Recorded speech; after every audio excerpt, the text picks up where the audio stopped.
Okay, so this is GCSE Papers Shadow Set 1, Foundation Tier Paper 1, the one with Tuesday 21st of May 2019 on the front. And this is all of the answers.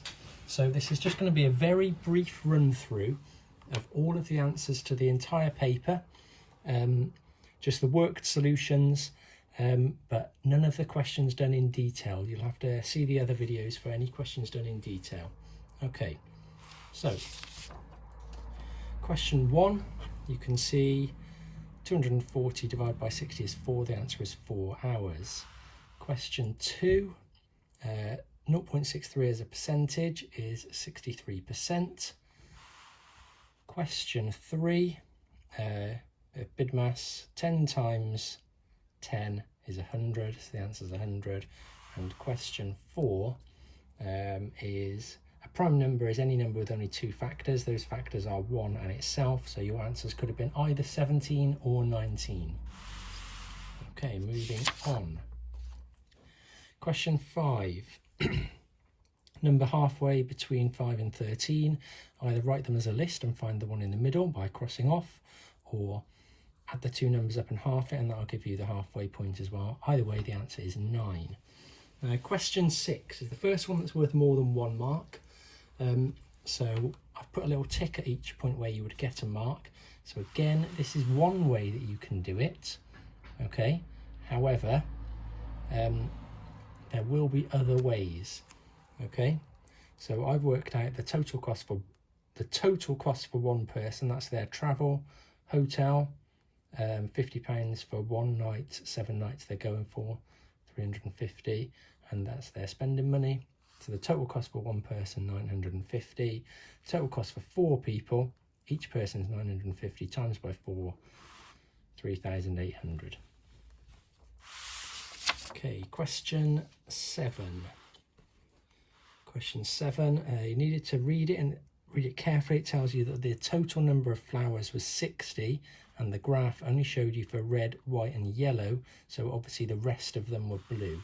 So you would have needed to work out 60 take away the red, white and yellow flowers. So 16 red, 20 white, 10 yellow, 60 take away 46, 14 blue. And mode means either most popular or most common. So most popular flower or most common flower, and the most popular or most common flower is white. Question 8, fair amount of working done on this one, but you'd need to be changing so you've got a common denominator. All right, so you need all of those with the same denominator. So the lowest number they all go into is 12, which is, so therefore the lowest number makes it easiest to deal with. So find an equivalent fraction with a common denominator, with a denominator of 12 for each of those.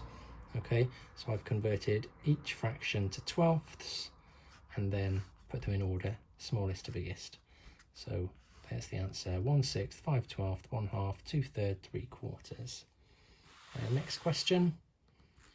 First part. This is a more official way to do it, using the speed, distance, time formula triangle. If you're trying to work out a distance, cover up the D and you've got speed times time, speed, and that's 3/4 of an hour, 0.75 of an hour, right? 12 times 3/4 is 9, 3/4 of 12 is 9, 12 times 0.75 is 9, same thing. Some of you may, well, in fact, probably most of you would prefer to think about it in more of a common sense maths approach. If Louise is cycling at 12 miles per hour and we want to know how far she went in these 45 minutes, because remember 11:30 to 12:15 is 45 minutes. Okay, 45 minutes is 3/4 of an hour. So 12 miles in an hour is 6 miles in half an hour, which would be 3 miles in 1/4 of an hour. So in 3/4 of an hour, it'll be 9 miles. Second part to this question, 12:15, add 40 minutes, 12:55, add 55 minutes is 13:50. Be careful with your final answer here. 13:50 doesn't need AM or PM and shouldn't have AM or PM. 150 does need PM, okay? And you would need either of those two answers to get the full marks. You can't just put 150. It wouldn't get the marks. Be careful. Next question, question 10, bit of algebra. K plus K plus K is 18, while 6 plus 6 plus 6 is 18. Y take 2. If you add 2 to both sides, then y is equal to 12. And then the two-step equation, take away 6 from both sides, divide both sides by 5, and we get x is equal to 4. There's the answer to question 10. Question 11, column method, grid method, either way, same answer, 3,952. Make sure you know the method that you would use and get it done correctly. Final answer, 3,952. Question 12, some angle work. It says these are perpendicular lines. You shouldn't just assume it's a right angle, but it says that AB and BC are perpendicular, which means they meet at a right angle. They meet at 90 degrees. So therefore 90 take away 20 is 50. And the second part, it said find another angle that's 120. Well, B is 120 because vertically opposite angles are equal. You need vertically opposite angles are equal. Right, that part there, are equal, is important. Or you could say that D is 120 and D is a corresponding angle to the 120. Corresponding angles are equal. If you don't put the are equal in, you will not get that second mark. Final part here, explain why ABC is 240.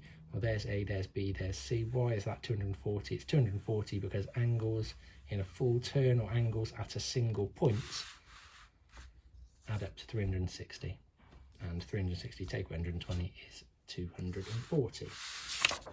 Question 13.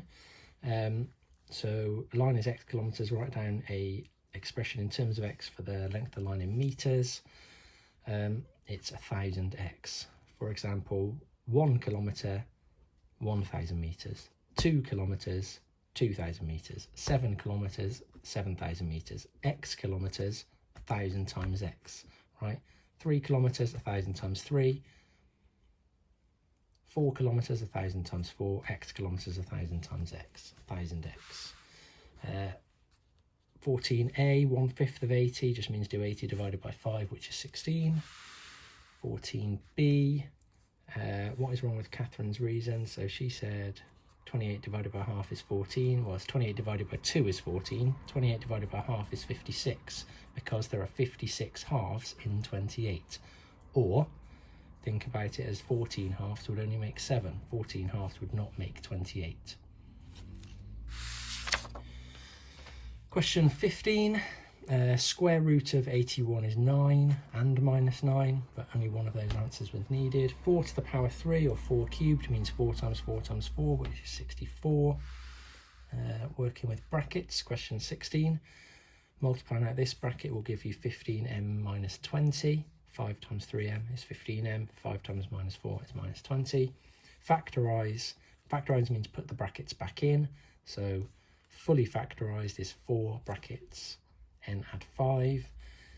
Of course, that is also factorised correctly, but it's not fully factorised, right? Always fully factorise it to guarantee you get full marks. Question 17. 17, first part.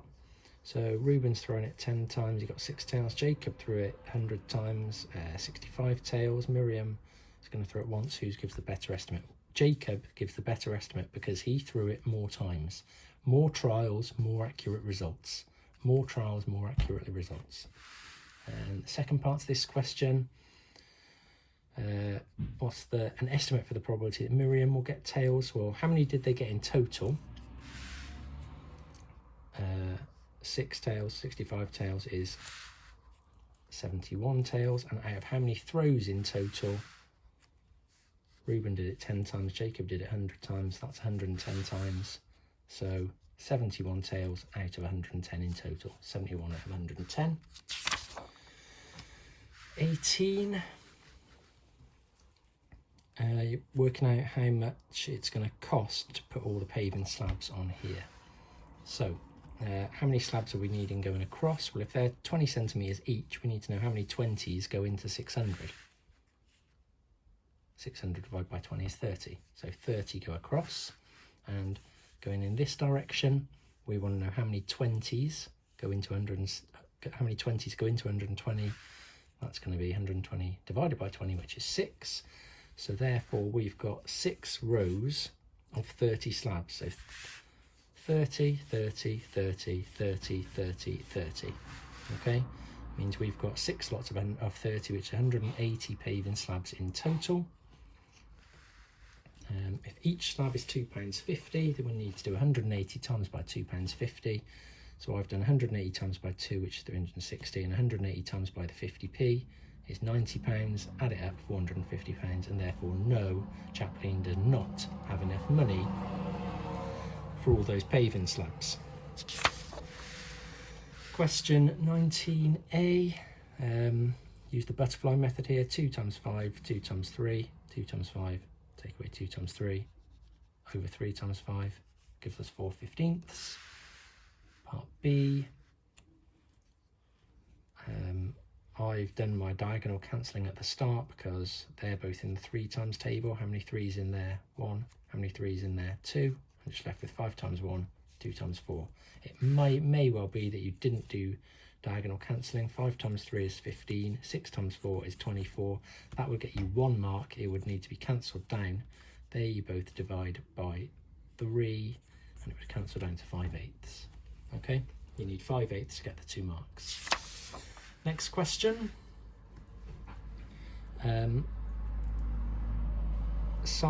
Length of the side of square A is 1/4 is 25% of the length of the side of square B. So that means 4 of these would fit down there, which is what I've done in the diagram. Now there's a picture of one of square A, and the question says express the area of the shaded region of A, this part, or this part, as a fraction of the area of square B. Well, if we can get 4 of these going up here and 4 of these going across here, it would mean we've got 16 of these squares would fit in this square. Okay, and we've got half of one of these squares shaded. So we've got 1, 2, 3, 4, 5, 6, 7, 8. And if you count all the little triangles, you'll have 32. So it's one little half shaded bit out of 32. So the answer is 1/32. Question 21. Easiest way to do that, when you see a lot of information like this, and these questions regularly look pretty similar, right, the best thing to do is just draw yourself a 2-way table. Boys, girls, total, walk, cycle, bus, total, and then just begin to fill it in, right? Fill in what you can from the information in the question, and then work out what the gaps will be, and you'll find that the final answer to this question is 28. 28 people walk. Next question, 22. Blue, red and yellow in a box. Table shows probability of taking a random blue cube from the box, which is 0.4. It says the number of red and the number of yellow are the same, so therefore the probabilities must be the same. Has to add up to 1, so I've done 1, take away the 0.4, which is 0.6, which means these two have to add up to 0.6, and of course because they're the same, it means they've both got to be 0.3. Second part requires a little bit more thinking. It tells you there's 18 blue cubes in the box, and you need to work out the total number of cubes in the box. I think the easiest way to do this is to think of the probabilities as percentages, right? So that would make 40%, 30%, 30%. So what we're saying is 40% of them are blue, and it tells you 18 of them are blue. So I've said if blue is 40%, you need to work out what the 100% is. 18 cubes, 18 blue is worth 40%. If we want to make that to 100%, there's a few different ways you could do this. I've decided if we've got 18 is worth 40%, then 9 cubes must be worth 20%, and if we times that by 5, times this by 5, it means 45 cubes must be worth 100%. So the answer is 45. Question 23, a bit of baking. Michelle needs 50 grams of sugar to make 15 biscuits.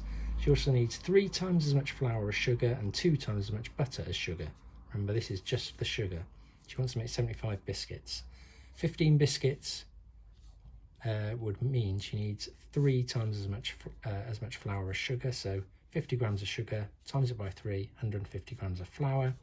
And if we know that it's 150 grams of flour for 15 biscuits, if we times that by 5, we get 75 biscuits. So if we times that by 5, we get 750 grams of flour. The next part, you need to do the same sort of thing, except you're doing it for butter. And if you remember, it says you need butter is 2 times as much butter as sugar, whereas flour was 3 times as much. So talking about the butter now. So same sort of thing, 15 biscuits, 50 grams times 2 means 100 grams of butter. So if you've got 15 biscuits, 100 grams of butter, 75 biscuits again, times it by 5, 75 biscuits will mean 100 times 5, 500 grams of butter. Butter comes in 200 gram packets, so 200, 400, 600. 2 packets isn't enough, she's going to need 3 packets, and she'll have 100 grams left over. Question 24, highest common factor. Highest common factor, if you've got highest common factor towards the back end of the paper and the numbers are large, the best way to do it is do it as a prime factor tree, and then a Venn diagram, and then the numbers that are left in the middle, multiply them together for a highest common factor. So I've done a prime factor tree for 84 and a prime factor tree for 144, and then I've got 2 in both of them, so I get a 2 in the middle. Got another 2 in both of them, so I get another 2 in the middle. Got 3 in both of them, so I get 3 in the middle. 7 is only in the 84, and the 2, 2 and 3 are only in the 144. This is what we need. 2 times 2 times 3, highest common factor is 12. Lowest common multiple will be times them all together. You don't need it for this question, but I've just written it down. Question 25, we've got the plan, front and side elevation of a solid shape drawn on a centimetre square grid. So this is to scale. So plan means the bird's eye view, front means a view from the front, and side elevation means a view from the side. So what you would end up getting is a cylinder, bird's eye view, circle. Looking at it straight side on, you would see a rectangle, and that rectangle would be 5 centimetres up and 4 centimetres across, just as this is 4 centimetres across here. The diameter of the circle, 4 centimetres. Okay, so that's what we'd need. You'd get 1 mark for drawing a cylinder and another mark for getting the measurements on correctly. Okay, question 26 is, so shape A can be transformed to shape B by reflection in the x-axis. So shape A, reflection in the x-axis, gives us this shape here. And then, how do we get from there to there? It's a translation. It hasn't, it's just moved across and down. Okay, and it's moved from here, it's moved 1, 2, 3, 4, 5, 6, 7, and 1 down. So if I pick that point, I need to end on that point. 7 across, or 7 left and 1 down. 7 left and 1 down would be this transformation. So C would be -7, D would be -1. Draw that intermediate step though, get that bit drawn. There's the first mark. This one's a bit trickier. Shops has red packs of black, packs of red, packs of green pens. There's 4 pens in each pack of black pens, 5 pens in each pack of red pens, and 6 pens in each pack of green pens. The number of packs of black to the number of packs of red to the number of packs of green is 7 to 3 to 4. So 7 packets of black, 3 packets of red, 4 packets of green. Now remember, there are 4 pens in each pack of black pens, so 7 packs must mean 28 pens. 7 times 4. Same sort of thing here. 5 pens in each pack of red pens, and if they sold 3 packs of red pens, 3 5s are 15 pens in total. And packs of green pens, same sort of thing. 6 pens in each pack of green, 4 6s, 24. So we now need to, we know that a total of 268 pens were sold. So we need to, the question really is to divide 268 in the ratio 28 to 15 to 24. This adds up to 67. 268 divided by 67 is 4. And 15 times by 4, 60 red pens in total.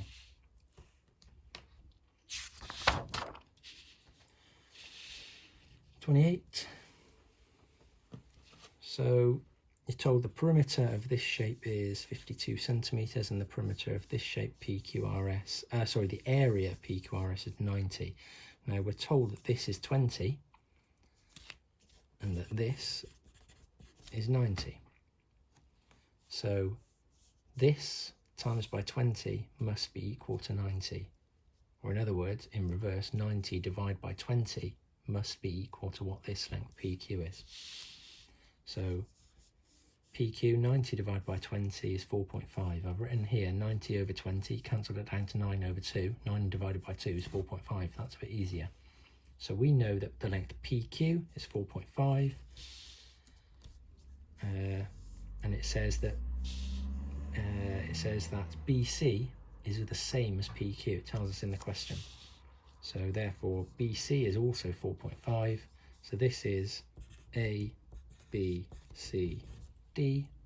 And if that's 4.5, that's got to be 4.5. And it tells us that the perimeter of this shape is 52. So we know the perimeter of this shape is 52.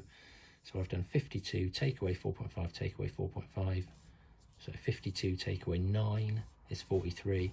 And then, so these two must add up to 43. AB plus CD is 43.